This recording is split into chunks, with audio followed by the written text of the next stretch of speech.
Сәлем достар, қалдарыңыз қалай? Бүгін біз сіздермен таңқурайдың пайдасы жөнінде айтатын боламыз. Ең алдымен бастамас бұрын каналға тіркеліп, лайк басып, қоңырауша белгісін басуды ұмытпаңыздар.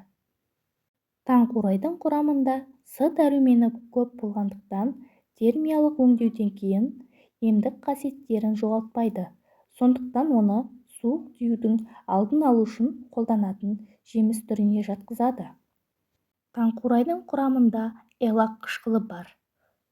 Бұл қабынудың алдын алады және қатерлі ісік ауруын болдырмауын алдын алады.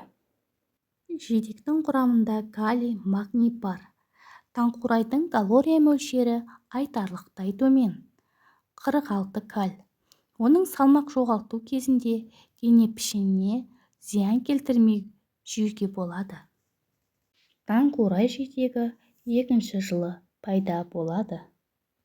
Бірақ таңқурайдың ерекше түрлері де бар. Таңқурайды жаңа піскен, мұздатылған түрде пайдаланылады. Жаңа піскен таңқурай шөлді қандыруға және ас қорытуды жақсартуға пайдалы. Таңқурай жидектерінен шырындар, тосап, желе, шарап, лекерлер дайындауға қолданады. Сонымен қатар таңқурай табиғи аспирин болып табылады. Дәрі-дәрмектерден айырмашылығы жидектер асқазан қабығын тітіркендірмейді.